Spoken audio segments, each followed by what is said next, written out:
ಒಂದೊಂದು serial compulsory ಒಬ್ಬೊಬ್ಳು ಹೆಣ್ಣೇ ಆಗಲಿ villain ಆಗಿರ್ಬೇಕು ಅಲ್ವಾ? ಬ್ಯಾಕ್ ಗ್ರೌಂಡ್ ಅಲ್ಲಿ ಏನ್ ಕೆಲಸ ಮಾಡಿದ್ದೆ, ಫಿಟ್ಟಿಂಗ್ ಇಟ್ಟಿದ್ದೆ ಬೇಡ ಅಲ್ವಾ? ಆ ಸ್ಥಾನ ನಮಗೆ ಬೇಡ. ಅಂಥವ್ರು ನಮಗೆ ಗುರುಗಳಾಗದ್ ಬೇಡ.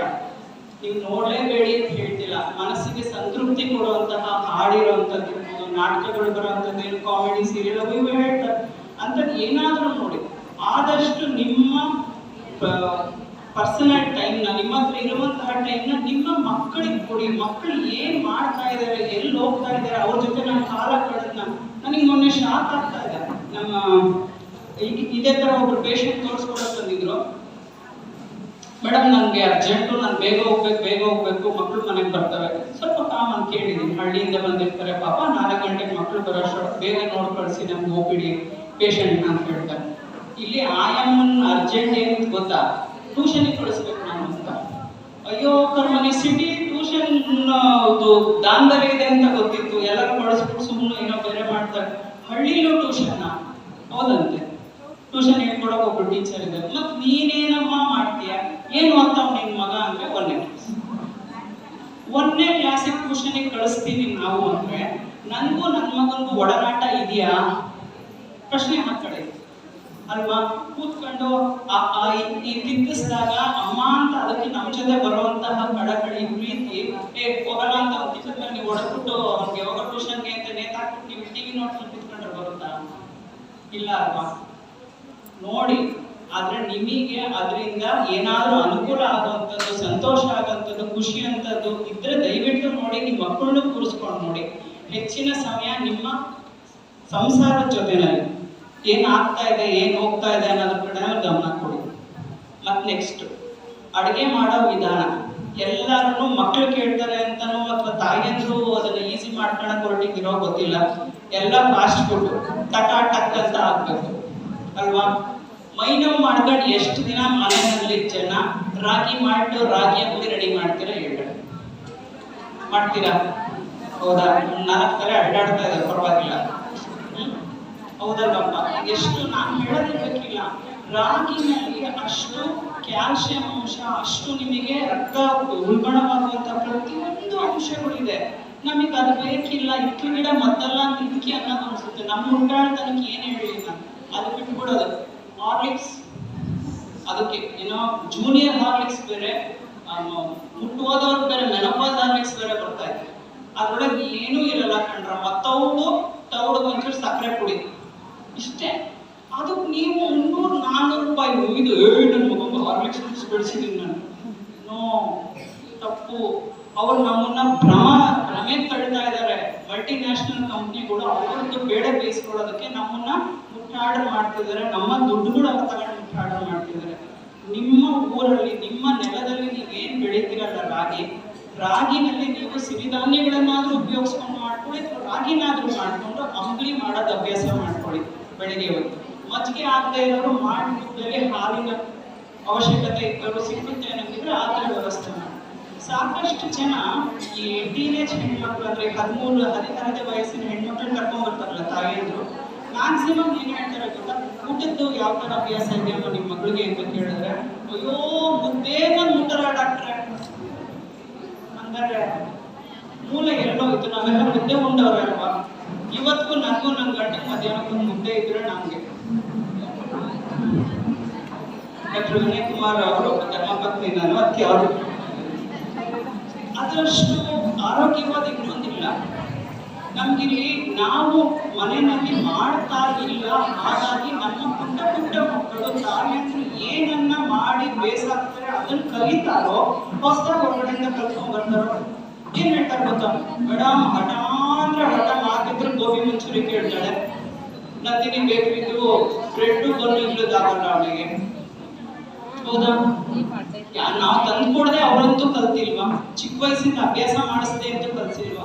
ಮಕ್ಕಳು ಆಸೆ ಪಡ್ತಾರಿಲ್ಲ ಅಂತಲ್ಲ, ಆದ್ರೆ ಯಾವುದನ್ನ ಎಷ್ಟು ಮಿತಿನಲ್ಲಿ ಕೊಡಬೇಕು ಆರೋಗ್ಯಕ್ಕೆ. ಯಾಕಂದ್ರೆ ಇದು ABCD ಮುಂದೆ ಬೆಳೆಯುವಂತಹ ಮುಂದೆ ಪೀಳಿಗೆ, ನಿಮ್ಮ ಮಕ್ಕಳಿಗೆ ನೀವು ಏನ್ ಆರೋಗ್ಯ ಕೊಡ್ತಾ ಇದ್ದೀರಾ ಅಂತ ತಿಳ್ಕೊಳ್ಬೇಕು. ನಮಗಿದ್ದಷ್ಟು, ಈಗ ನಮ್ಮ ಜನರೇಷನ್ ಇದ್ದಷ್ಟು ಕಾಯಿಲೆ ಕಸಾಲೆ ತಡ್ಕೊಳ್ಳುವಂತ ಶಕ್ತಿ ನಿಮ್ಮ ಮಕ್ಕಳಿಗಿದೆಯಾ, ನಿಮ್ಮ ಹೆಣ್ಮಕ್ಳಿಗಿದೆಯಾ? ಪ್ರಶ್ನೆ ಮಾಡ್ಕೊಂಡ್ಬಿಡಿ. ಇಲ್ಲ ಅಲ್ವಾ? ಯಾಕಂಗಾಯ್ತು? ಆಹಾರದಲ್ಲಿ ಯಾವುದೇ ರೀತಿಯಾದಂತಹ ಒಂದು ಬಿಗಿತನನೇ ಇದ್ದಲ್ಲಿ ಮಾಡ್ಕೊಂಡಿದೀವಿ ಮನೆಯಲ್ಲಿ. ಹೆಸರು ಕಾಳು ಮೊಳಕೆ ಮಾಡಿ ಕೋಸುಂಬರಿ ಮಾಡ್ರಮ್ಮ ಅಂದ್ರೆ ಅದೊಂದು ದೊಡ್ಡದು ಯುದ್ಧ, ಹೊರಡುವಾರೆ ಮನೆಯಲ್ಲಿ. ಅದ್ ಮಾಡೋದು ಒಳ್ಳೇದ್ ತಾನೆ, ತಂಪಿಗೆ ತಂಪು, ಪ್ರೋಟೀನ್ ಇರುತ್ತೆ, ಪ್ರತಿಯೊಂದು ಗೊತ್ತು ನಿಮಗೆ. ನಾನು ಹೇಳ್ತಿರೋದೇನು, ಮಕ್ಕಳು ಚಿಕ್ಕದಿರ್ಬೇಕಾದ್ರೆ ಅಭ್ಯಾಸ ಶುರು ಮಾಡಿಸಿ, ಅವಾಗ ಮನೆಯಲ್ಲಿ ಹೋರಾಟಗಳು ಹೊರಡುವಾರದ್ದು ನಡೆಯಲ್ಲ. ಮೀನ್ ಮಾಡ್ಕೊಂಡು ನೀನೇ ತಿನ್ನು ಅನ್ನೋದಂತೆ. ಏನು ಕೊತ್ತಂಬರಿ ಸೊಪ್ಪು ಆರಿಸ್ತಾರೆ ಅಂದ್ರೆ ಇದು ಭಾರಿ ಶಾಕ್ ಆಯ್ತು ನನಗೆ. ಟೊಮೊಟೊ ಆರಿಸೋದ್ ಕೇಳಿದ್ದೆ, ಈರುಳ್ಳಿ ಆರಿಸ್ತಾರೆ ಮಕ್ಕಳು ಅಂತ ಕೇಳಿದ್ದೆ. ಸೊಪ್ಪು ಬೇಡ ಅಂತಾಳೆ ಮೇಡಮ್, ಕೊತ್ತಂಬರಿ ಸೊಪ್ಪು ಆರಿಸಾಕ್ತಾಳೆ ಅದು. ಸೊ ಚಿಕ್ಕದಿರ್ಬೇಕಾದ್ರಿಂದ ನೀವು ಸೊಪ್ಪಿನ ಪಲ್ಯಗಳು ಬರೀ ಸಾರಲ್ಲ. ನಮ್ಮ ಹೆಣ್ಮಕ್ಳು ಹೇಳ್ತಾರೆ, ರಕ್ತ ಬಹಳ ಕಡಿಮೆ ಇದೆಯಮ್ಮ, ಸ್ವಲ್ಪ ಸೊಪ್ಪು ಮುಂದೆ ಮಾಡಿ ತಿನ್ನು ಅಂದ್ರೆ, ಡಾಕ್ಟ್ರೆ ನಾವು ವಾರಕ್ಕೆ 2 ದಿನ 3 ದಿನ ಸೊಪ್ಪಿನ ಸಾರು ತಿನ್ನೋದು. ಅದ್ ಹೆಂಗಿರುತ್ತೆ ಗೊತ್ತಾ ಸೊಪ್ಪಿನ ಸಾರು? ಇದ್ರಲ್ಲಿ ಹೋಗ್ಬೇಕು. 4 ಚೌಟ ಹಾಕೊಂಡ್ರೆ ಇಷ್ಟು ಸೊಪ್ಪು ಬರಲ್ಲ, ಬರುತ್ತಾ? ಮತ್ತೆ ನಿಮ್ ಶರೀರಕ್ಕೆ ಎಲ್ಲ ಆಯ್ತು, ನಿಮ್ಗೆ ಅವಶ್ಯಕತೆ ಇರುತ್ತಲ್ಲ, ಡೈಲಿ ರಿಕ್ವೈರ್ಮೆಂಟ್ ಅಂತ ಇರುತ್ತೆ, ದಿನಕ್ಕೆ ಇಷ್ಟು ತಿಂದ್ರೆ ಆರೋಗ್ಯ ಅಂತ. ಸೊ ಸೊಪ್ಪಿನ ಪಲ್ಯಗಳು, ಸುಮ್ಮನೆ ಸೊಪ್ಪು, ಅಡುಗೆ ಸೊಪ್ಪೇ ಆಯ್ತು, ಅದಕ್ಕೆ ನಾವು ಕೊಂಡ್ಕೊಂಡ್ಬರ್ಬೇಕು ಅಂತಿಲ್ಲ. ಜಸ್ಟ್ ಒಗ್ಗರಣೆ ಹಾಕಿ ಮಗ್ಗಿಸ್ಬಿಟ್ಟು ಅನ್ನ ಸಾರಿಗೆ ನೆಂಚ್ಕೊಳ್ಳಿ, ಮುದ್ದೆಗೆ ನೆಂಚ್ಕೊಳ್ಳಿ, ದೋಸೆ ಜೊತೆ ತಿನ್ನಿ, ಮಾಡ್ಬೋದಲ್ವಾ? ಮಾಡ್ತೀರಾ? ನೋಡ್ತೀನಿ ಏನ್ ಮಾಡ್ತೀರಾ ಅಂತ. ಮುಂದಿನ ಸರಿ ಎಲ್ಲ ಸಿಕ್ಕಿದಾಗ ಯಾರು ಎಷ್ಟೆಷ್ಟು ಏನೇನು ತಿಳ್ಕೊಂಡಿದ್ದೀರಾ ಅಂತ ಹೇಳಿರೋದ. ಮತ್ತೆ ನೆಕ್ಸ್ಟ್ ಮೂಲ ಸಮಸ್ಯೆಗಳು, ಶಾರೀರಿಕವಾದಂತಹ ಸಮಸ್ಯೆ ಅಂತ ಬಂದಾಗ ಸಾಮಾಜಿಕ ಸಮಸ್ಯೆಗಳನ್ನ ಹೇಳಿದ್ದೀನಿ. ದಯವಿಟ್ಟು ತಾಯಿಯಂದ್ರು ಸ್ವಲ್ಪ ಜವಾಬ್ದಾರಿ ತಗೊಳ್ಳಿ. ಮುಂದಿನ ಪೀಳಿಗೆ ಉಳಿಬೇಕು, ನಮ್ಮ ದೇಶ ಒಂದು ಸಬಲವಾಗಿ ನಿಂತ್ಕೊಳ್ಬೇಕು ಅಂತಂದ್ರೆ ನಾವು ಈ ಜಡದಲ್ಲಿ ಪ್ರತಿ ತಾಯಿನೂ ಕೆಲಸ ಮಾಡ್ಬೇಕು ಅನ್ನೋದನ್ನ ದಯವಿಟ್ಟು ಮರಿಬೇಡಿ. ಸಮಾಜ ಕೆಟ್ಟು, ಅವ್ರ ಪಕ್ಕದ ಮನೆಯವ್ನು ಕೆಟ್ಟ, ಇವನ್ ಕೆಟ್ಟ, ಅವನ್ ಕೆಟ್ಟ. ಫಸ್ಟ್ ನನ್ನ ಮನೆಯಿಂದ ನನ್ನ ಮಕ್ಕಳನ್ನ ನಾನು ಸಂಸ್ಕಾರದಿಂದ ಬೆಳೆಸೋದನ್ನ ಕಲಿಬೇಕು. First point. ಒಪ್ತೀರಾ? ಮಾಡ್ತೀರಾ? ತೀರಾ ಅದು ಬೆಳೆದ್ಬಿಟ್ಟಿರೋ ಮರಕ್ಕೆ ಹೋಗಿ ಕಿವಿ ಹಿಂಡಕ್ ಹೋಗ್ಬೇಡ್ರಿ. ಅಷ್ಟೊಂದೆಲ್ಲ ಬದಲಾವಣೆ ಕಷ್ಟ ಆಗುತ್ತೆ. ಆದ್ರೆ ಎಲ್ಲೆಲ್ಲಿ ಸಾಧ್ಯನೋ ಅಲ್ಲಲ್ಲಿ ನೀವು ದೃಢ ಮನಸ್ಸಿನಿಂದ ಕೆಲಸ ಮಾಡಬೇಕು. ಶಾರೀರಿಕ ಸಮಸ್ಯೆ ಅಂತ ಬಂದಾಗ ಮೂಲ ಪ್ರತಿಯೊಬ್ಬರಿಗೂ ಮುಟ್ಟಿನ ಸಮಯದಲ್ಲಿ ಹೊಟ್ಟೆ ನೋವು ಬರೋದು, ಸೊಂಟ ನೋವು, ಕಾಲು ಹೊಡೆತಗಳು ಇವೆಲ್ಲ ಬರ್ತಾ ಇರ್ತವೆ ಸಾಮಾನ್ಯವಾಗಿ. ಸೊ ಎಲ್ಲಾ ಕೇಸಲ್ಲೂ ಎಲ್ಲಾರ್ಗು ನೋವು ಬರಲೇಬೇಕು ಅಂತ ಏನಿಲ್ಲ. ಕೆಲವು ಹೆಣ್ಮಕ್ಳು ಬಹಳ ತೀವ್ರವಾಗಿ ವೈದ್ಯಕೀಯ ನಾವು ಮೆಡಿಸಿನ್ ಕೊಟ್ಟು ಅವ್ರಿಗೆ ಸಹಾಯ ಮಾಡ್ಬೇಕಪ್ಪ ಅನ್ನೋಷ್ಟು ಮಟ್ಟಿಗೆ ಸಮಸ್ಯೆ ಅನುಭವಿಸ್ತಾರೆ. ಕೆಲವ್ರಿಗೆ ಏನಂದ್ರೆ ಏನೋ ಗೊತ್ತಾಗೋದಿಲ್ಲ, ಅಂದ್ರೆ ಏನು ಅನುಭವನೇ ಇರೋದಿಲ್ಲ, ಅವ್ರ ಶರೀರದ ಗುಣ. ಸೊ ಇನ್ ಕೆಲವ್ರಿಗೆ ಏನಾಗುತ್ತೆ, ತಡಿಬಹುದು ಆದ್ರೆ ಸ್ವಲ್ಪ ಕಷ್ಟ ಆಗುತ್ತೆ ಅಂತ ಹೇಳಿ. ಕೆಲವ್ರಿಗೆ ಎಷ್ಟು ಕೆಟ್ಟದಾಗಿರುತ್ತೆ ಅಂದ್ರೆ ಹೊಟ್ಟೆ ನೋವು ಬರುವ ಸಂದರ್ಭದಲ್ಲಿ ವಾಂತಿಗಳಾಗ್ತವೆ, ಹೊಟ್ಟೆ ಕೆಟ್ಟು ಮಲಬದ್ಧತೆ ಆಗುತ್ತೆ, ಬೇದಿಗಳಾಗುತ್ತೆ, ಸೊಂಟ ಹೊಡೆತ, ಹಾಸಿಗೆ ಬಿಟ್ಟು ಎದ್ದೇಳೋದೇ ಇಲ್ಲ. ಮಕ್ಕಳು ಅಷ್ಟೇ, ದೊಡ್ಡವರು ಅಷ್ಟೇ, ಅದಕ್ಕೇನು ವಯಸ್ಸಿನಿದಿಲ್ಲ. ಅದಕ್ಕೋಸ್ಕರ ಎಲ್ಲಾನು ಜನರಲೈಸ್ ಮಾಡಿ ಹೇಳ್ತಾ ಇದ್ದೀನಿ ನಾನು. ಸೊ ಸಮಸ್ಯೆ ಯಾವಾಗ ಅದಕ್ಕೆ ಮೆಡಿಸಿನ್ ಅವಶ್ಯಕತೆ ಇದೆ ಅಂದ್ರೆ ನಾನು ಏನು ಕೆಲಸನೂ ಮಾಡ್ಲಾರೆ ಇವತ್ತು. ಪೀರಿಯಡ್ಸ್ ಆಗ್ತಾ ಇದ್ದೀನಿ, ನನ್ನ ಹೊಟ್ಟೆ ನೋವು, ಸೊಂಟ ನೋವು ಸಮಸ್ಯೆ ಎಷ್ಟು ಮಟ್ಟಿಗಿದೆ ಅಂದ್ರೆ ಅಡುಗೆ ಸಮೇತ ನನ್ನ ಕೈಯಲ್ಲಿ ಎದ್ದೋಗಿ ಮಾಡಕ್ ಆಗ್ತಾ ಇಲ್ಲ, ನನ್ನನ್ನ ನೋಡ್ಕೊಳಕ್ ಆಗ್ತಾ ಇಲ್ಲ ಇವತ್ತು ಅನ್ನೋಷ್ಟು ತೀವ್ರವಾಗಿ ಏನಾದ್ರು ಕಂಡು ಬಂದಾಗ ದಯವಿಟ್ಟು ಅದನ್ನ ನೆಗ್ಲೆಕ್ಟ್ ಮಾಡಕ್ ಹೋಗ್ಬೇಡಿ. ಸುಮ್ಮನೆ ಮೆಡಿಕಲ್ ಶಾಪ್ ಅಲ್ಲಿ ಏನೋ ಒಂದು ಮಾತ್ರೆ ತಗೊಂಡ್ಬಿಟ್ಟು ಜೈ ಅಂತ ತಳ್ತಾ ಹೋಗೋದು ಒಂದಷ್ಟು ವರ್ಷ, ಅದು ಸಣ್ಣ ಬೀಜ ಹೋಗಿ ಹೆಮ್ಮರ ಆಗೋವರೆಗೂ ಬಿಟ್ಕೊಡಕ್ ಹೋಗ್ಬೇಡಿ. ಸರ್ವೇ ಸಾಮಾನ್ಯವಾಗಿ ಅಲ್ಲಿ ಏನಾಗ್ತಾ ಇರತ್ತಪ್ಪ ಅಂದ್ರೆ, ಉದಾಹರಣೆ ಈಗ ಸಖತ್ ಕೊಳೆ ಮಾಡ್ಕೊಂಡ್ ಬಂದಿರ್ತಾರೆ ನಿಮ್ಮ ಮಗ ಬಟ್ಟೆನ ಮಳೆಗಾಲದಲ್ಲಿ, ನೀವು 3 ಅಲ್ಲ 4 ಸರಿ ಸೋಪ್ ಹಾಕಿ ಕಸ್ಕಿ ಕಸ್ಕಿ ಕಸ್ಕಿ ತೊಳಿತೀರಾ? ಅದಕ್ಕೆ ಮಾತಾಡಕ್ ಬಂದಿದ್ರೆ ಬಟ್ಟೆನೆ ಬಾಯ್ ಬಿಡ್ಕೊಂಡಿರ್ತಿದ್ದ, ಅಯ್ಯೋ ಬಿಡು ನಮ್ ನೈತಿಕತೆ ಬಿಡು ಅಂತ. ಇಲ್ಲಿ ಗರ್ಭಕೋಶಕ್ಕೆ ಎಲ್ಲ ನರಮಂಡಲಗಳ ಸಪ್ಲೈ ಇರುತ್ತೆ, ನರಗಳೆಲ್ಲ ಸಪ್ಲೈ ಇರುತ್ತೆ. ಸೊ ತಿಂಗಳಿಡೀ ಕೂಡಿಟ್ಟಂತಹ ಕಸರೆ ಏನಿರುತ್ತೆ, ಗಲೀಜ್ ಏನಿರುತ್ತೆ ಕಸರೆ, ಅದನ್ನ ಆಚೆ ಹಾಕಕ್ಕೋಸ್ಕರ ಅದು ಈ ತರ ಪಂಪಿಂಗ್ ಕೆಲಸ, ಹಿಸ್ಕಿ ಅದನ್ನ ಹೊರಗಡೆ ಹಾಕ್ತಾ ಇರುತ್ತೆ. ಅವಾಗ ನರಮಂಡಲಗಳ ಸಪ್ಲೈ ಇರೋದ್ರಿಂದ ನಮಗೆ ಅದರ ಅನುಭವ ಆಗುತ್ತೆ, ನೋವಿನ ಅನುಭವ ಆಗುತ್ತೆ. ತೀರಾ ತಡೆಯಕ್ಕಾಗ. ಸೊ ದಿಸ್ ಈಸ್ ನ್ಯಾಚುರಲ್ ಅಂತ ಅರ್ಥ ಮಾಡ್ಕೊಳ್ಬೇಕು. 4 ಮೈಲಿ ಹೇಳಿದ್ರೆ ಕಾಲು ನೋವು ಬರೋದು ಎಷ್ಟೇ ಸಾಮಾನ್ಯನೋ, ಪೀರಿಯಡ್ ಸಮಯದಲ್ಲಿ ಅಥವಾ ಹೊರಗಡೆ ಆದಂತಹ ಸಮಯದಲ್ಲಿ ನಿಮಗೆ ಹೊಟ್ಟೆ ನೋವು ಬರುವಂಥದ್ದು ಸ್ವಲ್ಪ ಸಾಮಾನ್ಯವಾದಂತಹ ವಿಷಯ. ಅದು ಮಿತಿ ಮೀರಿದೆ, ತಡೆಯಕ್ಕಾಗಲ್ಲ ಅನ್ನಿಸ್ದಾಗ ಖಂಡಿತ ನಿಮ್ಮ ವೈದ್ಯರನ್ನ ನೀವು ಕಾಣಬೇಕು. ಓಕೆನಾ? ಎಲ್ಲ ಕೇಸು ಡೇಂಜರ್ ಏನಲ್ಲ, ಎಲ್ಲ ಕೇಸು ಟ್ರೀಟ್ ಮಾಡಲೇಬೇಕು ಅನ್ನೋಂಥದ್ದು ಇಲ್ಲ. ಆ ಸಮಯದಲ್ಲಿ ಸ್ಪೆಷಲಿ ಪೀರಿಯಡ್ಸ್ ಆದಾಗ ದಯವಿಟ್ಟು ಎಲೆಕ್ಟ್ರೋಲೈಟ್ಸ್ ಅಥವಾ ನೀರಿನ ಅಂಶಗಳು ಲೈಕ್ ಎಳ್ನೀರು. ಎಳ್ನೀರಿಗೆ ಕೆಮಿಕಲ್ಸ್ ಇದ್ರೆ ಒಂದು ಚಿಟಿಕೆ ಉಪ್ಪು ಮತ್ತೊಂಚೂರು ನಿಂಬೆ ಹುಳಿ ಹಾಕೊಂಡ್ರೆ ಬೆಸ್ಟ್ ಎಲೆಕ್ಟ್ರೋಲೈಟ್ಸ್. ನಾವೇನು ಮಲಗಿಸ್ಬಿಟ್ಟು ಏನು ಬಾಟ್ಲ್ ಹಾಕ್ತೀವಲ್ಲ, ಒಂದು ಬಾಟ್ಲಿಗೆ ಸಮ ಒಂದು ಎಳ್ನೀರು. ಅಲ್ಲ, ನನ್ನ ಕಾಲ ಮೇಲೆ ನಾನೇ ಹೊಡ್ಕೊತಾ ಇದ್ದೀನಿ, ಆದರೂ ಟ್ರಿಪ್ ಹೇಳ್ಕೊಡ್ತಾ ಇದ್ದೀನಿ. ಎಳ್ನೀರಿಗೆ ಕೆಮಿಕಲ್ಸ್ ಇದ್ರೆ ಒಂದು ಚಿಟಿಕೆ ಉಪ್ಪು ಮತ್ತೆ ಒಂದೆರಡು ಸ್ವಲ್ಪ ನಿಂಬೆ ಹುಳಿ ಹಾಕೊಂಡು ಆ ಸಮಯದಲ್ಲಿ ಸ್ವಲ್ಪ ಕುಡೀರಿ. ಸುಸ್ತಿರುತ್ತೆ, ಒಂಥರ ತಗೆ ಅನಿಸ್ತಿರುತ್ತೆ, ಅದೆಲ್ಲ ಸಾಮಾನ್ಯವಾಗಿ ಕಡಿಮೆ ಆಗ್ತದೆ. ನೀರಿನ ಅಂಶ ಮಜ್ಜಿಗೆ ಅಂಶ ಆ ಸಮಯದಲ್ಲಿ ತಗೊಳ್ಳೋದು ಬಹಳ ಒಳ್ಳೆಯದು. ಓಕೆನಾ? ಸೊ ಎರಡನೇ ಸಮಸ್ಯೆ ಅಂತ ಬಂದಾಗ ನಂದು ಋತುಸ್ರಾವ ಅತಿ ಆಗ್ತಾ ಇದೆ. ನಾನು ಹೊರಗಡೆ ಆದಾಗ ನಂದು ಬ್ಲೀಡಿಂಗ್ ಬಹಳ ಜಾಸ್ತಿ ಹೋಗುತ್ತೆ, ಜಾಸ್ತಿ ದಿನ ಹೋಗುತ್ತೆ. ಇದೆಲ್ಲ ಸಮಸ್ಯೆ ಬಹಳ ಜನ ಅನುಭವಿಸಿರ್ತಾರೆ, ಕೇಳಿರ್ತೀರಲ್ವ ಎಲ್ಲರೂ. ನಾವು ಇಷ್ಟು ಜನ ಹೆಣ್ಮಕ್ಳಿದ್ದೀವಿ ವೇದಿಕೆ ಮೇಲಿರೋ ನಾವು ಎಲ್ಲ ಸೇರಿ, ಒಬ್ರಿದ್ದಂಗೆ ಒಬ್ರಿದ್ದೀವಿ ಅಂದ್ರು ಇಲ್ಲ ಅಲ್ವಾ? ಸೊ ಅಷ್ಟೇ ವೈವಿಧ್ಯವಾಗಿ ನಮ್ಮ ಮುಟ್ಟುಗಳು ಇರ್ತವೆ ಅನ್ನೋದನ್ನು ದಯವಿಟ್ಟು ಅರ್ಥ ಮಾಡ್ಕೊಳ್ಳಿ. ಅದು ನನ್ನ ಶಾರೀರಿಕ ಗುಣ, ನನಗೆ ಯಾವ ತರ ಇದೆ ಅನ್ನೋದು ನನ್ನ ಶಾರೀರಿಕ ಗುಣ, ನನ್ನ ಪಕ್ಕದವ್ರಿಗೆ ಯಾವ ತರ ಇದೆ ಅನ್ನೋದು ಅವ್ರ ಶಾರೀರಿಕ ಗುಣ. ಅರ್ಥ ಆಯ್ತಪ್ಪ? ಪಕ್ಕದಲ್ಲಿ ಇರೋವ್ರಿಗೆ ಕರೆಕ್ಟಾಗಿ 30 ದಿನಕ್ಕೆ ಆದ್ರು ಅಂದ್ಬಿಟ್ಟು ನೀವು 28 ದಿನಕ್ಕೆ ಆದ್ರೆ ಅದು ತಪ್ಪಲ್ಲ. ಅರ್ಥ ಆಯ್ತಾ? ಸೊ ಪುಸ್ತಕದ ಪ್ರಕಾರ 28 ದಿನಕ್ಕೆ ಒಂದು ಮುಟ್ಟು ಬರುವುದು ಸಾಮಾನ್ಯ. ಎಷ್ಟು ದಿನಕ್ಕೆ? 28 ದಿನಕ್ಕೆ. ಆದ್ರೆ ನಾವು ತಿಂಗಳು ಒಂದು ತಿಂಗಳಲ್ಲಿ ಎಷ್ಟು ದಿನ ನಮ್ಮ ಲೆಕ್ಕ? ಅದಕ್ಕೆ 30 ದಿನಕ್ಕೆ ಈಚೆ ಆಗಿಲ್ಲ ಅಂದ್ರೆ ನನಗೆ ಪ್ರಾಬ್ಲಮ್ ಡಾಕ್ಟ್ರೇ ಅಂತ ಗೊತ್ತಾರೆ. ಅರ್ಥ ಆಯ್ತಾ? ಸೊ 30 ದಿನಕ್ಕೆ ಅವ್ರಿಗೆ ಆಗ್ತಿರ್ಬೋದು.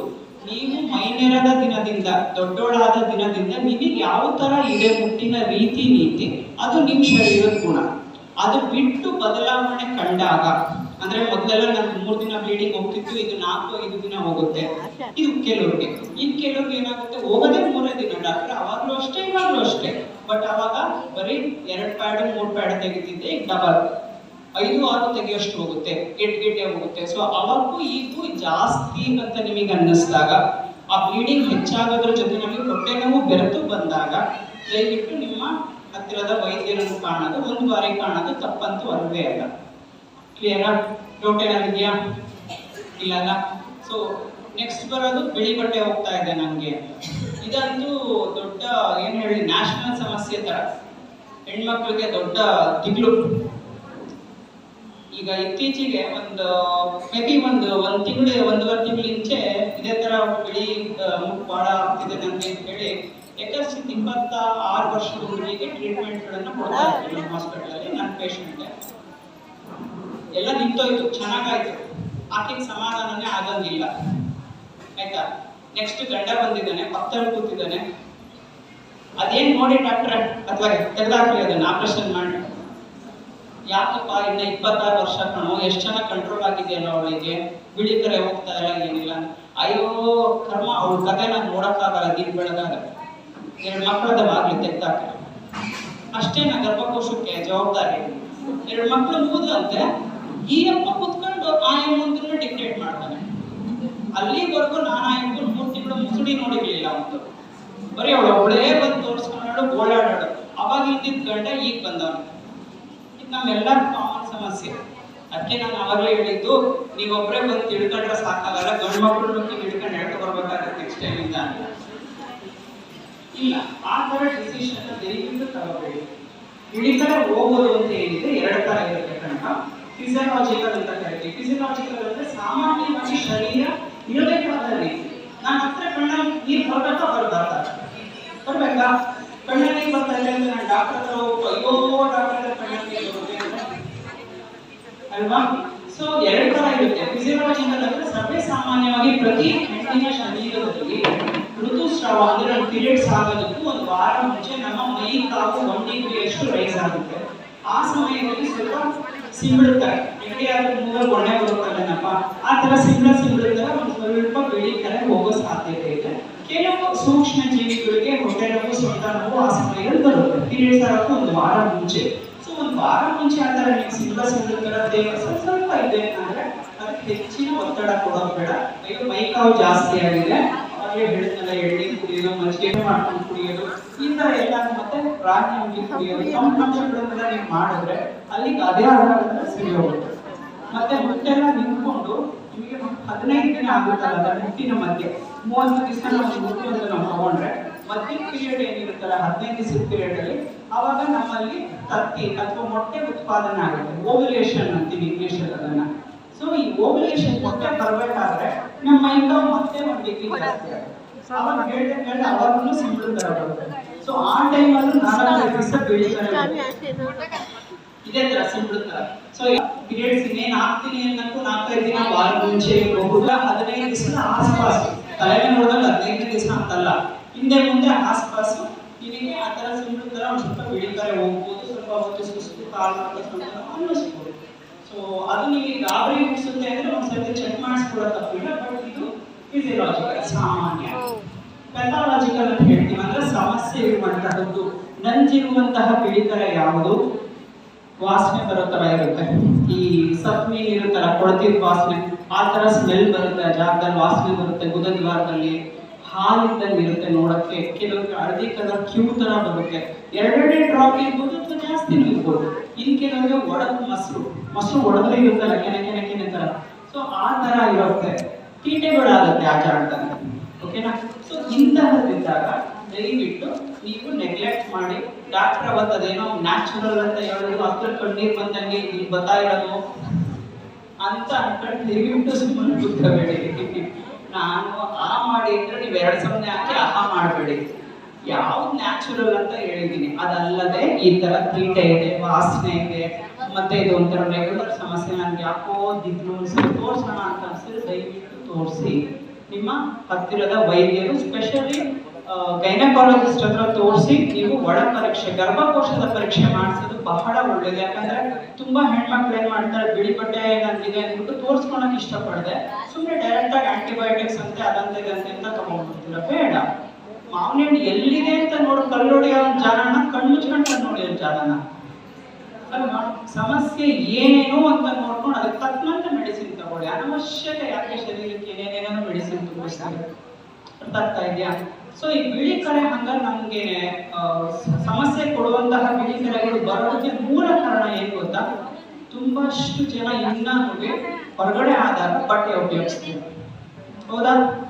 ತಲೆ ಅಳ್ಳಾಡಿಸ್ತಾ ಇದ್ರು ಗೊತ್ತು, ಮ್ಯಾಕ್ಸಿಮಮ್ ಜನಗಳು ಅದನ್ನೇ ಉಪಯೋಗಿಸೋದು ನಮ್ಮಲ್ಲಿ. ನಾನು ತಿರ್ಗಾ ಎದುರುಗಡೆ ಕುತ್ಕೊಂಡು ಹಾಸ್ಪಿಟಲ್ ಬಾದ ಬೇರೆ ಮಾಡ್ತಾರೆ ಕಣ್ರಿ. ಮೇಡಮ್ ಅಂಟೆ ಟಾಲ್ ಹಾಕೋಗಿದ್ದೀನಿ ಮೇಡಮ್, ನಾನು ಬಿಸಿನೀರು ಕುದಿಯೋ ಬಿಸಿನೀರಲ್ಲಿ ಹಾಕಿ ಕುದಿಸಿ ತೆಗಿತೀನಿ ಮೇಡಮ್ ನಾನು. ಆಯ್ತಮ್ಮ ತಾಯಿ ತೆಗಿತೀಯ, ಆಮೇಲೆ ಏನ್ ಮಾಡ್ತೀಯ? ಒಣಗಿಸಿ ಮಡಚಿ ಎಲ್ಲಿಡ್ತೀಯ? ಎಲ್ಲ ಬಟ್ಟೆ ಕೆಳಗಡೆ ಅವು ಸಿಗ್ತದೆ. ಹೌದಾ? 1 ತಿಂಗಳಾದ್ರೂ ಸುದ್ದಿಗೆ ಹೋಗ್ತೀರಾ? ಇಲ್ಲ. ಹೊರಗಡೆ ಆಗ್ತಿದ್ದಲ್ಲಿ ಪಟ್ಟನೆ ಯಾವ್ದೋ ಕೆಲಸದ ಮಧ್ಯದಲ್ಲಿ ನಿಮ್ಗೆ ಬ್ಲೀಡಿಂಗ್ ಅನ್ನಿಸ್ತಿದೆ ಅಂದ ತಕ್ಷಣ ಪುಟ್ಟಕ್ಕಂತ ಓಡೋಗೋದ, ಬಟ್ಟೆ ಎಳ್ಕೊಳ್ಳೋದು, ಆಫ್ ಮಾಡೋದು. ಹೌದಾ? ಅದ್ರ ಒಳಗಡೆನಲ್ಲಿ ಕ್ರಿಮಿ ಕೀಟಗಳು, ಬ್ಯಾಕ್ಟೀರಿಯಾ ಕಣ್ಣಿಗೆ ಕಾಣದೇ ಇರೋಂಥವು ಬೆಳೀತವೆ ಅನ್ನೋದು ನಿಮ್ಗೆ ಯಾರಿಗೂ ಅರಿವೇ ಆಗಿಲ್ಲ. ಅದನ್ನ ನೀವು ಹಾಕೊಂತಿದ್ದಂಗೆ ರಕ್ತದ ಜೊತೆ ಬೆರೆತಾಗ ಬ್ಲಡ್ ಮೀಡಿಯಾ ಅಂತ ಕರಿತೀವಿ, ಮಾಧ್ಯಮ ಆಗುತ್ತೆ. ರಕ್ತದ ಮಾಧ್ಯಮದ ಮೂಲಕ ಕ್ರಿಮಿಗಳು ಬೆಳೀತವೆ. ಪ್ರತಿ ತಿಂಗಳು ಎಕ್ಸ್ಪೋಸ್ ಆಗಿ ಕಡೆಗೆ ಅದೊಂದು ನಮ್ಮ ಶರೀರದಲ್ಲಿ ರೋಗ ನಿರೋಧಕ ಶಕ್ತಿ ಎಂದು ಕುಸಿಯುತ್ತೋ ಅದ್ರ ತಕ್ಕಂತೆ ಬಿಳಿಕರೆ ಜಾಸ್ತಿ ಆಗುತ್ತೆ. ಗ್ರಾಚಾರ ಕೆಟ್ಟರೆ ಕ್ಯಾನ್ಸರ್ ಆಗುತ್ತೆ. ಕೇಳಿದ್ದೀರ ಗರ್ಭಕೋಶದ ಕ್ಯಾನ್ಸರ್ ಸಮಸ್ಯೆಗಳನ್ನೆಲ್ಲಾನು. ಬಿಳಿ ಬಟ್ಟೆ ಆಗ್ತಿದೆ ಅಂದ ತಕ್ಷಣ ನಮ್ಮ ಹಳ್ಳಿ ಹೆಣ್ಮಕ್ಳು ಗಾಬರಿ ಬೀಳೋದು, ಗರ್ಭಕೋಶ ತೆಗೆದುಬಿಡಿ ಡಾಕ್ಟ್ರೆ ಅನ್ನೋದು. ಮೇನ್ಲಿ ಕ್ಯಾನ್ಸರ್ ಆಗ್ಬಿಟ್ರೆ ಅದ್ಯಾರೋ ಊರಲ್ಲಿ ಅದ್ಯಾರೋ ಚಿಕ್ಕಮ್ಮನ ಮಗಳಿಗೆ ಏನೋ ಆಗಿತ್ತಂತೆ, ಅವ್ರಿಗೆ ಬಿಳಿ ಬಟ್ಟೆ ಹೋಗ್ತಿತ್ತಂತೆ, ಕ್ಯಾನ್ಸರ್ ಆಗ್ಬಿಟ್ಟಿತ್ತಂತೆ ಅಂತ ನಿನ್ನೇನೋ ಕೇಳ್ಕೊಂಡು ಎದುರ್ಕೊತಾರೆ. ಹೌದು ತಾನೆ? ಸೊ ಫಸ್ಟ್ ಇಲ್ಲಿ ನಾವು ಮಾಡ್ತಿರೋ ಸಮಸ್ಯೆನ ನಾವು ತಿದ್ಕೊಳ್ಬೇಕು. ದಯವಿಟ್ಟು ಬಟ್ಟೆಗಳನ್ನ ಅವಾಯ್ಡ್ ಮಾಡಿ. ಪ್ಯಾಡ್ಸ್ ಆದ್ರೂ ಯೂಸ್ ಮಾಡಿ. ಕಪ್ಸ್ ಬರುತ್ತೆ, ಇವಾಗ ಕಪ್ಸ್ ಯೂಸ್ ಮಾಡ್ಬೋದು. ಸೊ ನೀವು ಬಟ್ಟೆನೇ ನಾನು ಉಪಯೋಗಿಸ್ಬೇಕು ಡಾಕ್ಟ್ರೆ ಅನ್ನೋದೇ ಆದರೆ ದಯವಿಟ್ಟು ಕಾಟನ್ ಬಟ್ಟೆ ಉಪಯೋಗಿಸಿ. ಏನಂದ್ರೆ ಅದನ್ನ ನೈಲಾಕ್ಸ್ ಸಿಲ್ಕ್ ಬಟ್ಟೆ, ನೈಟಿ ಬಟ್ಟೆ ಏನಂದ್ರೆ ಅದನ್ನ ಕತ್ತರಿಸ್ಕೊಂಡು ಸುಮ್ ಜೈ ಅಂತ ಉಪಯೋಗಿಸೋದಲ್ಲ. ಈ ತಿಂಗಳು ಉಪಯೋಗಿಸಿದ ಬಟ್ಟೆನ ಯಾವುದೇ ಕಾರಣಕ್ಕೂ ನೀವು ಯಾವ ತರ ಕ್ಲೀನ್ ಮಾಡಿದ್ರು ಮುಂದಿನ ತಿಂಗಳಿಗೆ ಸಲ್ಲ ಹಳಸೋಗಿರುತ್ತೆ ಅದು ಅಂತ ಅರ್ಥ ಮಾಡ್ಕೊಳ್ಳಿ. ಮುಂದಿನ ತಿಂಗಳಿಗೆ ಫ್ರೆಶ್ ಕ್ಲೀನ್ ಆಗಿರೋ ಬಟ್ಟೆ. ನಿಮ್ ಫೇಸಿಗೆ ನಿಮ್ ಮುಖಕ್ಕೆ ಹಂಗೆ ತಗೊಂತೀರ ಅಂದ್ರೆ ನೀವು ಜವಾಬ್ದಾರಿನ ತಗೊಂತೀರಾ? ಬೆಳಗಾಗ ಫೇರ್ ಲವ್ಲಿನೇ ಬೇಕು, ಏನಾರ ಕ್ರೀಮ್ ಕೊಡಿಸ್ರಿ ಅಂದ್ರೆ ಗಂಟೆ ಮೇಲೆ ಅಡ್ಡಾಗಿ ಉದ್ದಕ್ಕೆ ಹೋಗ್ಬಿಡ್ತೀರಾ. ಅದಕ್ಕಿಂತ ಹೆಚ್ಚಿನ ಆದ್ಯತೆ ನಾವು ನಮ್ಮ ಗರ್ಭ ಮತ್ತೆ ನಮ್ಮ ಗುದದ್ವಾರದ ಆರೋಗ್ಯದ ಕಡೆ ಕೊಡ್ಬೇಕು. ಇದು ನಾವು ಅದನ್ನೇ ಹೇಳ್ತೀವಿ, ಹಿಂಗ್ಲೇಟ್ ಹೊಡಿಬೇಡಿ. ಹಿಂಗ್ಲೇಟ್ ಹೊಡೆದು ನಮ್ಮ ಕಾಯಿಲೆಗೆ ನಾವೇ ಮೂಲ ಆಗೋದು ಬೇಡ. ಮೂರನೇದು ಪ್ರಾಬ್ಲಮ್ಮು, ನನಗೆ ಮೈಚೂರು ತಗೊಳುತ್ತೆ, ನಂಗೆ ಆಗಾಗಲೇ ರೀಸಸ್ ಹುಳಿ ಬರುತ್ತೆ. ಅಲ್ಲೆಲ್ಲ ಆಚೆ ಹೋಗಿದ್ದೆ ಡಾಕ್ಟ್ರೆ, ಅಲ್ಲಿ ಬಾತ್ರೂಮ್ ಹೋಗ್ಬಿಟ್ಟಿದ್ದೆ ಹೊರಗಡೆ ಎಲ್ಲ ಜನದ್ದು, ಅಲ್ಲಿ ಹೋಗ್ತಿದ್ದೆ ನನಗೆ ರೀಸಸ್ ಹುಳಿ ಬಂದ್ಬಿಟ್ಟು ಡಾಕ್ಟ್ರೆ. ಪ್ರಾಬ್ಲಮ್ ಏನಾಗುತ್ತೆ ಗೊತ್ತಾ, ನನ್ನ ಸೇರಿಸ್ಕೊಂಡು ನಾನು ಹೇಳ್ತೀನಿ, ನಾವು ಹೆಣ್ಮಕ್ಳು ಏನು ಮಾಡ್ತೀವಿ ಅಂದರೆ ಭಾಳ ಟಿಪಿಕಲ್ ಆಗಿ ಅವಸರ ಅಂದ್ರೆ ಅವಸರ ಆಗೋಗಿರುತ್ತೆ ರೀಸಸ್ಸಿಗೆ. ಆದರೂ ತಡಿ 4 ಪಾತ್ರೆ ಬೇಕು ತೊಳೆದೆತ್ತೋಗೋಣ, ತಡಿ 3 ಬಟ್ಟೆ ಬೇಕು ಉಟ್ಬಿಟ್ಟು ಎದ್ದೋಗೋಣ ಅಂದರೆ ಹಿಡ್ದಿಡ್ತೀವಿ. ನಾನು ಆ ಕೆಲಸ ಎಷ್ಟೊಂದು ಸರಿ ಮಾಡಿದ್ದೀನಿ, ನಿಮಗೆ ಹೇಳ್ತೀನಿ, ಈಗ ಇರೋದಿದ್ರು ಪೇಷಂಟಿಗೆ ಮುಗಿಸ್ಬಿಟ್ಟು ಹೋಗೋಣ. ಯಾವಾಗ ರೀಸಸ್ನ ಹಿಡಿದಿಡ್ತೀವಲ್ವ, ರೀಸಸ್ನ ಹಿಡಿದಿಡೋದಕ್ಕೆ ಚೀಲ ಇರುತ್ತೆ, ಬ್ಲಾಡರ್ ಅಂತ ಕರಿತೀವಿ. ಅದರೊಳಗೆ ನಂಜು ಬೆಳೀತದೆ ಬ್ಯಾಕ್ಟೀರಿಯಾ. ನಿಮ್ಮ ಮನೆ ತೊಟ್ಟಿನ ಟೈಮಿಗೆ ಸರಿ ನೀವು ತೊಳಿದೇ ಇದ್ರೆ ಏನಾಗುತ್ತೆ, ಪಾಚಿ ಕಟ್ಟುತ್ತೆ, ಹುಳ ಬೀಳುತ್ತೆ, ವಾಸನೆ ಬರುತ್ತೆ ನೀರು, ಹೌದಲ್ವಪ್ಪ? ಸೊ ನಮ್ಮ ಬ್ಲಾಡರ್ ಕೂಡ ಇಂತಹ ಗರ್ಭಕೋಶದ ಮುಂದೆನೇ ಇರ್ತದೆ ರೀಸಸ್ ಚೀಲ, ಅದಕ್ಕೆ ನಂಜಾಗುತ್ತೆ. ನಂಜಾದಾಗ ಹೇಳ್ದೆ ಜ್ವರ, ಚಳಿ, ಪದೇ ಉರಿ, ಮೂತ್ರ ಇವೆಲ್ಲ ಬರೋ ಸಾಧ್ಯತೆ ಇದೆ. ಮೇಯ್ನ್ಲಿ ನೀವು ಮಾಡ್ಬೇಕಿರೋದು ಇಷ್ಟೇ, ಮಿನಿಮಮ್ 3 ಲೀಟರ್ ಅಷ್ಟು, 2.5 ಅಂತನಾದ್ರೂ ಅಂದ್ಕೊಳ್ಳಿ, 2.5ರಿಂದ 3 ಲೀಟರ್ ಟಾರ್ಗೆಟ್ ಇಟ್ಕೊಂಡು ನೀರನ್ನ ಕುಡಿಯೋದಿಲ್ಲ. ಬರೇ ನೀರು ಕುಡಿಯೋಕೆ ಯಾರಿಗೂ ಇಷ್ಟ ಆಗಲ್ಲ. ಅದೇ ಹೇಳಿದ್ನಲ್ಲ, ಮಜ್ಜಿಗೆ ರೂಪ, ಎಳ್ನೀರು ರೂಪ, ಏನಾದರೂ ದ್ರವ ಅಂಶ ಒಂದು 2.5-3 ಲೀಟರ್ ಅಷ್ಟು ಕುಡಿದು ಅಯ್ಯೋ ಡಾಕ್ಟರ್ ಕುಡಿದು 10 ಸರ್ತಿ ಉಚ್ಚುವೆ ಹೋಗೋಕೆ ಯಾರು ಹೋಗ್ತಾರೋ, ಕೂಡಲೇಬೇಕು. ಶರೀರದಲ್ಲಿ ಅಷ್ಟು ಕಲ್ಮಶ ಇದೆ, ಆಚೆ ಹೆಂಗೆ ಹೋಗ್ಬೇಕದು? ಹೋಗ್ಬೇಕು ತಾನೆ, ಹೋಗಕ್ಕಿರೋ ದಾರಿನೇ ಅದು. ನೀವು ನೀರು ಕುಡಿಲಿಲ್ಲ ಅಂದ್ರೆ ಒಂದ ಗಟ್ಟಿ ಆಗುತ್ತೆ, ನಿಮಗೆ ರೀಸಸ್ ಚೀಲ, ಉರಿದು ಬರೋದು, ಮತ್ತೆ ಕಿಡ್ನಿ ಸಮಸ್ಯೆಗಳು, ಕಲ್ಲುಗಳು ಆಗಕ್ಕೆ ಶುರು ಆಗ್ತವೆ. ಅರ್ಥ ಆಯ್ತಾ? ಬಹಳಷ್ಟು ಜನ ಕಿಡ್ನಿ ಕಲ್ಲಿನ ಕಥೆಗಳು ಕೇಳಿರ್ತೀರ, ನಿಮ್ಗಳಿಗೂ ಆಗಿರ್ತೀರ, ಅನುಭವಿಸಿರ್ತೀರ. ಇದಕ್ಕೆಲ್ಲ ನಾವು ಸರಿಯಾಗಿ ನೀರು ಕಾಲು ಟೈಮಿಗೆ ಸರಿಯಾಗಿ ಕುಡಿದೇ ಮಾಡ್ಕೊಡಂತ ಅಧ್ವಾನಗಳೇ ಮೇನ್ ರೀಸನ್. ಇನ್ನು ನೆಕ್ಸ್ಟ್, ಗರ್ಭಕೋಶದಲ್ಲಿ ಗೆಡ್ಡೆ ಬೆಳೆದಿದೆ ಡಾಕ್ಟ್ರೆ ಅಂತ ಫುಲ್ಲು ಎದುರ್ಕೊಂಡು ಗರ್ಭಕೋಶದ ಆಪರೇಷನ್ ಮಾಡಿಸಿ ಅವ್ರನ್ನ ಕೂರಿಸ್ಕೊಂಡು ಎಷ್ಟು ಧೈರ್ಯ ಹೇಳಿದ್ರು ಅಧೈರ್ಯವಾಗಿ ಆಪರೇಷನ್ ಬೇಕು, ಗರ್ಭ ತೆಗೆಸಾಕ್ಬೇಕು ಅನ್ನುವಂತಹ ನಂಬಿಕೆ ಬಹಳಷ್ಟು ಹೆಣ್ಮಕ್ಳು ಅವರು ಸಂಸಾರದವ್ರಿಗೂ ಇದೆ. ಪ್ರತಿ ಗೆಡ್ಡೆಗೂ, ಗರ್ಭಕೋಶದಲ್ಲಿ ಬೆಳೆದಂತಹ ಗೆಡ್ಡೆಗಳು ಎಲ್ಲದಕ್ಕೂ ಗರ್ಭ ತೆಗೆಸೋ ಅವಶ್ಯಕತೆ ಇಲ್ಲ, ದಯವಿಟ್ಟು ಅರ್ಥ ಮಾಡ್ಕೊಳ್ಳಿ. ಅದು ಸಣ್ಣ ಕಡಲೆ ಬೀಜದಷ್ಟು ಸೈಜ್ ಇರ್ಬೋದು, ಅಥವಾ ಒಂದು ಗಜನಿಂಬೆಹಣ್ಣ ಸೈಜ್ ಇರ್ಬೋದು, ಅಥವಾ ಒಂದು ಕಿತ್ಲೆಹಣ್ಣ ಸೈಜ್ ಇದೆಯಾ, ಮತ್ತೆ ಅದೇನಾದ್ರೂ ತೊಂದರೆ ಕೊಡ್ತಾ ಇದೆಯಾ, ನಿಮಗೆ ಓವರ್ ಮಾಡ್ತಾ ಇದೆಯಾ, ಹೊಟ್ಟೆ ನೋವು ಬರೆಸ್ತಾ ಇದೆಯಾ, ಎಲ್ಲಾನು ನೋಡಿ ಕೂಲಂಕುಷವಾಗಿ ಪರೀಕ್ಷೆ ಮಾಡಿ ಅವಶ್ಯಕತೆ ಇದೆ. ಎಷ್ಟೋ ಕೇಸಲ್ಲಿ ಮೆಡಿಸಿನ್ ಕೊಟ್ಟರೆ ಸಾಕಿರುತ್ತೆ, ಅಂಥವಕ್ಕೆಲ್ಲ ಆಪರೇಷನ್ ಅವಶ್ಯಕತೆ ಇಲ್ಲ. ಇದೊಂದು ಮನಸ್ಸಿಂದ ತೆಗೆದುಬಿಡಿ, ಗೆಡ್ಡೆ ಇದೆ ಅಂತ ಆಪರೇಷನ್ ಬೇಕಂತೆ, ಆಯ್ತಾ? ಎಲ್ಲ ಗೆಡ್ಡೆಗಳು ಕೇಳಿ ಗೆಡ್ಡೆ ಇರೋದಿಲ್ಲ, ನಿರಂತರ ಇರೋದಿಲ್ಲ, ಎಲ್ಲಕ್ಕೂ ಆಪರೇಷನ್ ಅವಶ್ಯಕತೆ ಇದೆ. ಇನ್ನು ಮೂಲ ಬಂದಾಗ ನಮಗೆ ಕ್ಯಾನ್ಸರ್ಗಳು, ಹೆಣ್ಮಕ್ಳಿಗೆ ಗರ್ಭಕೋಶದ ಕ್ಯಾನ್ಸರು, ಗರ್ಭಕೋಶದ ಕೊರಳಿನ ಕ್ಯಾನ್ಸರ್ ಇರುತ್ತೆ, ಗರ್ಭಕೋಶದ ಒಳಪದರಿನ ಎಂಡೋಮೆಟ್ರಿಯಂ ಅಂತ ಕರಿತೀವಿ, ಅದ್ರ ಕ್ಯಾನ್ಸರ್, ಇವೆರಡು ಕಾಮನ್. ಅದು ಬಿಟ್ಟರೆ ನೆಕ್ಸ್ಟ್ ನಮಗೆ ಬಹಳ ಕಾಮನ್ ಆಗಿ ಇಂಡಿಯಾ ಸೆಕೆಂಡ್ ಪ್ಲೇಸ್ ಅಲ್ಲಿ ಇರೋದು ಸ್ತನದ ಕ್ಯಾನ್ಸರ್, ಬ್ರೆಸ್ಟ್ ಕ್ಯಾನ್ಸರ್. ಸಾಕಷ್ಟು ಜನ ಹೆಣ್ಮಕ್ಳು ದೋಷ ಬರ್ತಾರೆ, ಬಂದವರು ಗೆಡ್ಡೆ ಇದೆ, ಗಡ್ಡೆ ಎದೆನಲ್ಲಿ ಸ್ತನದಲ್ಲಿ ನನಗೆ ಗಡ್ಡೆ ಸಿಗ್ತಾ ಇದೆ, ನೋವು ಆಗ್ತಾ ಇದೆ ಅಂತೆಲ್ಲ ಬಂದು ತೋರಿಸ್ತಾರೆ. ಅದು ಯಾವಾಗ ತುಂಬಾ ದಿನ ಆದ್ಮೇಲೆ ನೋಡ್ಕೊಂಡಿರ್ತಾರೆ. ನೀವು ಯಾವಾಗ ನೋಡ್ಕೊಂಡಾಗ ಅಂದ್ರೆ ನೆನ್ನೆ ಮೊನ್ನೆ ಈ ತರ ಸಮಸ್ಯೆ ಬಹಳ ಹಳೆಯಿಂದಲೇ ಇರುತ್ತೆ. ಸೊ ಅದಕ್ಕೆ ಒಂದು ಟೆಸ್ಟ್ ಹೇಳ್ಕೊಡ್ತೀನಿ ನಿಮಗೆ, ಸೆಲ್ಫ್ ಬ್ರೆಸ್ಟ್ ಎಕ್ಸಾಮಿನೇಷನ್ ಅಂತ ಹೇಳ್ತೀವಿ, ಸ್ತನ ಪರೀಕ್ಷೆ. ಅರ್ಥ ಆಯ್ತಾ? ನಮ್ಮ ಬ್ರೆಸ್ಟ್ ಅನ್ನ, ನಮ್ಮ ಸ್ತನಗಳನ್ನ ನಾವೇ ತಿಂಗಳ ಒಂದಿನ ಇಟ್ಕೊಳ್ರಮ್ಮ, ಮುಟ್ಟೆಲ್ಲ ಮುಗಿತು 5 ದಿನ 6 ದಿನ ಎಲ್ಲ ಸ್ನಾನ ಮಾಡ್ತಿರಲ್ಲ, ಅವತ್ತಿನ ದಿವಸ ನಿಮ್ಮ ಸ್ತನಗಳನ್ನ ನೀವೇ ಪರೀಕ್ಷೆ ಮಾಡ್ಕೊಳ್ಬೇಕು. ಸೊ ಬಲ್ಗೈ ಉಪಯೋಗಿಸಿ ಪರೀಕ್ಷೆ ಮಾಡ್ಬೇಡಿ ಅಂದ್ರೆ ತಿವಿಬೇಡ್ರಿ ಕಣ್ರಮ್ಮ, ತೋರಿಸ್ತೀನಿ ನೋಡ್ರಿ, ಹಿಂಗ್ ಮಾಡ್ಕೊಂಡು ಪೇಷಂಟು ಇತ್ತು ತಿಳ್ಕೊಂಡು ನೋವು ಮಾಡ್ಕೊಂಡು ನೀವು ಹೇಳಿದ್ಮೇಲೆ ನಂಗೆ ಜಾಸ್ತಿ ಆಯ್ತು ಅಂತ ಹಿಂಗ್ ತಿವಿಯೋದಲ್ಲ, ಹೀಗಿರ್ಬೇಕು. ನಮ್ಮ ಹಸ್ತದಿಂದ ಫ್ಲಾಟ್ ಆಗಿ ಒಂದು ಸೈಡಿಂದ ಸ್ಟಾರ್ಟ್ ಮಾಡಿ, ಇದನ್ನ ಒಂದು ಕ್ಲಾಕ್ ಅನ್ಕೊಳ್ಳಿ. ಒಂದು ಸ್ತನ, ಎಡಸ್ತನ ಅಥವಾ ಬಲಸ್ತನ, ನೀವು ಒಂದು ಕ್ಲಾಕ್ ತರ ಗಡಿಯಾರದ ತರದಲ್ಲಿ ಒಂದು ಸೈಡಿಂದ ಬನ್ನಿ, ಮತ್ತೆ ವಾಪಸ್ ಹೋಗಿ, ಮತ್ತೆ ಸ್ತನದ ತೊಟ್ಟು ಮೇಲೂ ಅಷ್ಟೇ ಸ್ವಲ್ಪ ಪ್ರೆಷರ್, ತುಂಬಾ ಹಾಕೊಂಡು ತಿವಿಯೋದಲ್ಲ, ಒಂದು ಸ್ವಲ್ಪ ಪ್ರೆಷರ್ ಹಾಕಿ ಚೆಕ್ ಮಾಡಬೇಕು. ಪ್ರತಿ ತಿಂಗಳು right side left side 2 side ನೀವು ಚೆಕ್ ಮಾಡ್ಕೊಂಡಾಗ ಸಣ್ಣ ಪುಟ್ಟ ಗಂಟಿದ್ರೆ, ನೋವಿದ್ರೆ, ಸಮಸ್ಯೆ ಇದ್ರೆ ಪ್ರತಿ ತಿಂಗಳು ನೀವೇ ನೋಡ್ಕೊಳ್ತಾ ಇದ್ದೀರಾ. ಸೊ ವ್ಯತ್ಯಾಸ ಏನಾದರೂ ಶುರುವಾದರೆ, ಸಮಸ್ಯೆ ಶುರುವಾದರೆ ನಿಮಗೆ ಗೊತ್ತಾಗ್ತದೆ. ನಿಮ್ಮ ಆರೋಗ್ಯನ ನೀವೇ ನೋಡ್ಕೊತಾ ಇದ್ದೀರಿ. ಇಲ್ಲ ಇದ್ರಲ್ಲಿ ಏನೋ ಸಮಸ್ಯೆ ಇದೆ, ಡೌಟ್ ಇದೆ ಅನ್ನಿಸ್ದಾಗ ಎನಿ ಟೈಮ್ ಡಾಕ್ಟರ್ ತಗೋಬಹುದು. ಏರಾ ಅದು ಸ್ತನ ಪರೀಕ್ಷೆನ ನೀವೆಲ್ಲರೂ ದಯವಿಟ್ಟು ತಿಂಗಳು ಒಂದ್ಸಲಿ ಮಾಡ್ಕೊಳ್ಳಿ. ಮತ್ತೆ ನಿಮ್ಮ ಸ್ನೇಹಿತರು, ನೆಂಟರು, ಇಷ್ಟು ಮಕ್ಕಳು ಪ್ರತಿಯೊಬ್ಬರಿಗೂ ತಿಳಿ ಹೇಳಿ, ಒಳ್ಳೆ ವಿಷಯಗಳು ನಿಮ್ಮ ಹತ್ರ ಇಟ್ಕೊಂಡ್ರೆ ಅದು ಚೆನ್ನಾಗಿರಲ್ಲ, ಬೇರೆಯವ್ರಿಗೆ ಕೊಟ್ರೆ ಮಲ್ಟಿಪ್ಲೈ ಆಗುತ್ತೆ, ನಿಮ್ಗೆ ಒಳ್ಳೇದು ಮಾಡ್ಕೊಂತಿರೋದು, ಆಯ್ತಾ. ಸೊ ಅದು ಬಿಟ್ಟು ನೆಕ್ಸ್ಟ್ ಬರುವಂಥದ್ದು ಗರ್ಭಕೋಶದ ಕೊರಳಿನ ಕ್ಯಾನ್ಸರ್. ಸೊ ಗರ್ಭಕೋಶದ ಕೊರಳಿನ ಕ್ಯಾನ್ಸರ್ ಬಂದಾಗ ನಮಗೆ ಗೊತ್ತಾಗೋದಕ್ಕೂ ಮುಂಚೆನೆ ನಾವು ಅದನ್ನು ತಿಳ್ಕೊಳ್ಬೋದು ಅಲ್ವಾ. ಮೋಡ ಮುಚ್ಕೊಂತು, ಛತ್ರಿ ತಗೊಂಡು ಹೋಗ್ತಿರೋ ಹಂಗೆ ಹೋಗ್ತಿರೋ ಬಿರುಗಡೆ ಹೋದಂಗೆ, ಆಚೆ ಹೋಗ್ಲೇಬೇಕು. ಛತ್ರಿ ತಗೊಂಡು ಹೋಗ್ತಿರಲ್ವಾ, ಅದನ್ನ ಪ್ರೊಫೈಲ್ ಆಕ್ಸಿಸ್ ಅಂತೀವಿ, ಅಂದ್ರೆ ಮುಂಜಾಗ್ರತಾ ಕ್ರಮ ಅಲ್ವಾ. ಹಾಗೆ ಗರ್ಭಕೋಶದ ಕೊರಳಿಗೆ, ಗರ್ಭಕೋಶಕ್ಕೆ ಕ್ಯಾನ್ಸರ್ ಬರೋಕ್ಕೂ ಮುಂಚೆನೆ ಮುಂಜಾಗ್ರತಾ ಕ್ರಮವಾಗಿ ಅದನ್ನ ಸೂಕ್ಷ್ಮದಲ್ಲಿ ಕಂಡುಹಿಡಿಯುವಂತಹ ಪರೀಕ್ಷೆಗಳು ಇದೆ. ಅದನ್ನ ದಯವಿಟ್ಟು ಮಾಡಿಸ್ಕೊಳ್ಬೇಕು. ಅದಕ್ಕೆ ಅಷ್ಟಾಗುತ್ತಂತೆ, ಇಷ್ಟಾಗುತ್ತಂತೆ, 500 ಆಗುತ್ತಂತೆ, 1000 ಆಗುತ್ತೆ. ಒಂದು ಸೀರೆ ನಾವು ಖರ್ಚು ಮಾಡೋದೇನೋ ಮಾಡೋದು. ಇವಾಗ ಬೇರೆ ಡಿಸೈನ್ ಬ್ಲೌಸರ್ ಹೊಲಿಸ್ಕೊಂತೀವಿ, ಫುಲ್ಲು ಅದಕ್ಕೆ ವರ್ಕ್ ಮಾಡಿಸ್ತೀವಿ. ವರ್ಕ್ ಮಾಡ್ಸಕ್ಕೆ 2000 ಕೊಡೋದಂದ್ರೆ ನನ್ನ ಆರೋಗ್ಯಕ್ಕೆ ನನ್ನ ಅಲ್ವಾ.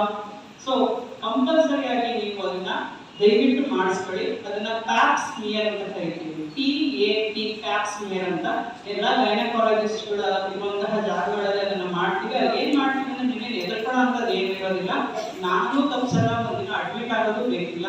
OPDಗೆ ಏನು ನೆಗಡಿ ಅಂತ ತೋರ್ಸಕ್ಕೆ ಹೆಂಗ್ ಬರ್ತೀರೋ ಹಂಗೆ ನೀವು ಬಂದಾಗ ಅದನ್ನ ಚೆಕ್ ಮಾಡಿ ಸ್ಯಾಂಪಲ್ ಕಳಿಸ್ತೀವಿ. ಸ್ಯಾಂಪಲ್ ನಾವು ಮೈಕ್ರೋಸ್ಕೋಪ್ ಕೆಳಗಡೆ ನೋಡಿ ಇದು ಸೇಫ್ ಇದೆ, ಇದು ಗರ್ಭಕೋಶ ಸೇಫ್ ಇದೆ ಹೇಳ್ತಾರೆ.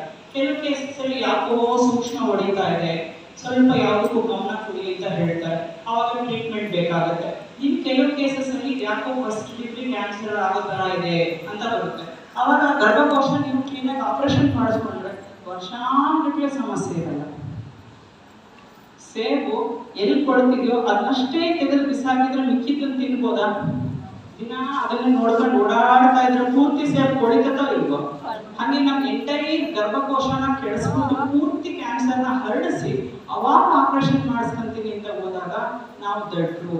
ಅದು ನಮ್ಮ ಶ್ವಾಸಕೋಶಕ್ಕೆ ಹರಡಿರುತ್ತೆ, ಬೆನ್ನಿನ ಮೂಳೆಗೆ ಹರಡಿರುತ್ತೆ, ಅವೆಲ್ಲ ತೆಗೆದು ಬರುತ್ತೆ ಅಂದ್ರು ಇಲ್ಲ ಅಲ್ವಾ. ಸೊ ಈ ಟೆಸ್ಟ್ ಮಾಡಿಸೋದ್ರಿಂದ ಇದೆ ಅಂದ್ರೆ ಇದೆ, ಇಲ್ಲ ಅಂದ್ರೆ ಇಲ್ಲ. ನಮ್ಮ ಹೆಣ್ಮಕ್ಳಲ್ಲಿ ಇನ್ನೊಂದು ಡೇಂಜರ್ ಕಾಯಿಲೆ ಏನ್ ಗೊತ್ತಾ ನಮ್ಗೆಲ್ಲ, ಹೋದ್ರೆ ಏನಾನ ಒಂದ್ ಹೇಳ್ತಾರೆ ಡಾಕ್ಟರ್, ಹೌದಾ? ಹೋಗಿ ತೋರಿಸ್ಕೊಂಡ್ರೆ ಏನಾನ ಒಂದ್ ಹೇಳ್ತಾರೆ, ಅದಕ್ಕೆ ನಾನು ಹೋಗಲ್ಲ. ನಿಮ್ಗೆ ಇಲ್ಲದನ್ನ ಹೇಳ್ತೀನಿ ಹೊರತು ಇಲ್ಲದ ಮುಗಿಸ್ಕೊಂಡು ಹೇಳಕ್ಕಾಗುತ್ತಾ? ಅರೆ ನಿಮ್ಗೆ ಎಷ್ಟು ಸುಂದರವಾಗಿದೆ ಅಂತ ಸುಮ್ಮನೆ ಹೆಂಗೆಂಗೋ ಇರೋದು ಹೇಳಕ್ಕಾಗುತ್ತಾ? ಇಲ್ಲ ಅಲ್ವಾ. ಅದು ಮನಸ್ಥಿತಿ ನಿಮಗೆ ಫಸ್ಟ್ ಬರಬೇಕು, ಅದೇ ನಿಮಗೆ ಫಸ್ಟ್ ಬರಬೇಕು. ನಾನು ಹೋಗಿ ನನ್ನ ಪರೀಕ್ಷೆ ಮಾಡಿಸ್ಕೊಂಡು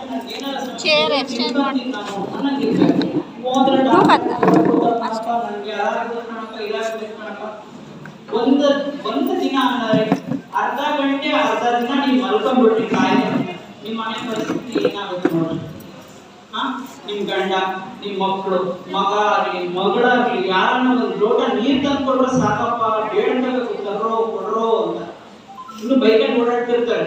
ಇವಾಗ ಮುದ್ದೆ ಕೊಡ್ಸಿಲ್ಲ ಉಳ್ಕಡೆ ಇದೆ, ಸಾರು ಮಾಡಿಲ್ಲ ಉಳ್ಕಡೆ ಇದೆ, ನೆನ್ನೆಗೆ ತಿನ್ಬೇಕು ನಾವು, ಹೌದಾ? ಸೊ ನಮ್ಮ ಆರೋಗ್ಯನ ನೋಡ್ಕೊಳಕ್ಕೆ ನಮಗೆ ಏನ್ ದಾಡಿ? ನನ್ನ ಪ್ರಶ್ನೆ, ಏನ್ ದೊಡ್ಡ ರೋಗ ನಮಗೆ? ಹಬ್ಬಕ್ಕೂ ಹೊಸ ಸೀರೆ ಬರಲಿಲ್ಲ ಅಂದ್ರೆ ಬೇಜಾರು, ಹೌದಾ?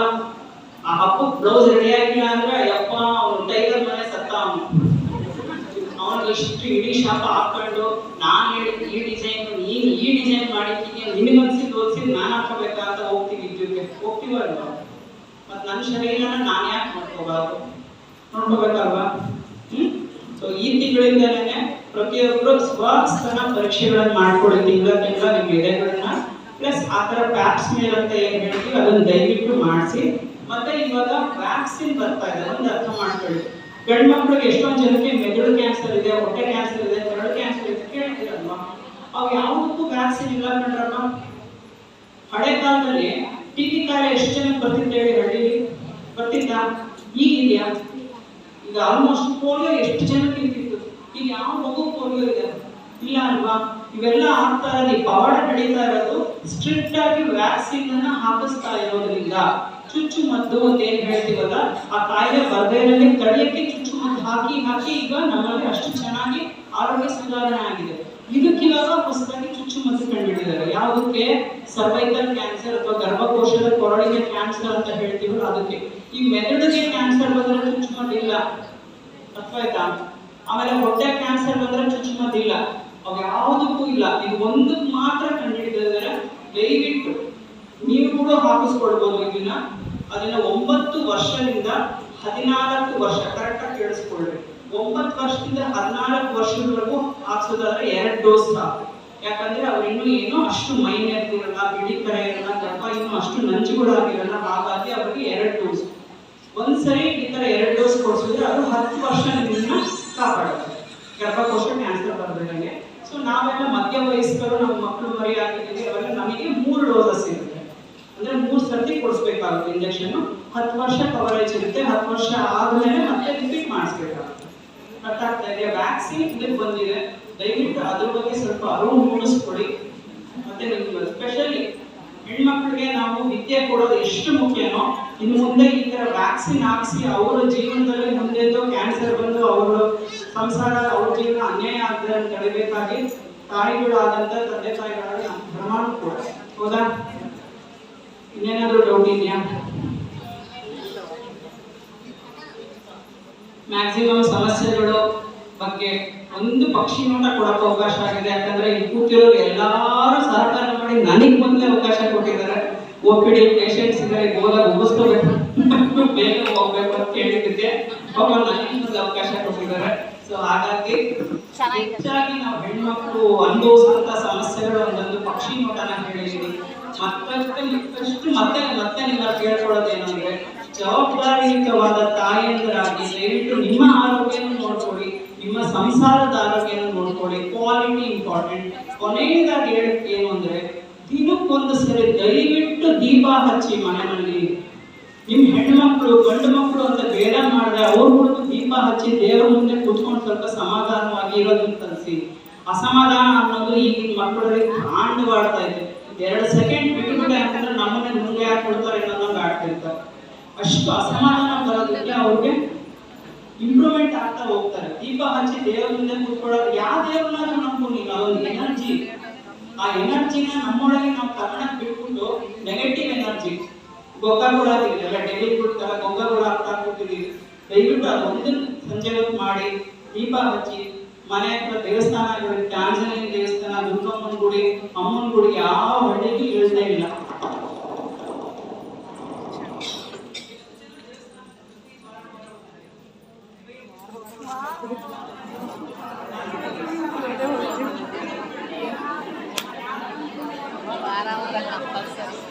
ಚೆನ್ನಾಗಿದ್ರೆ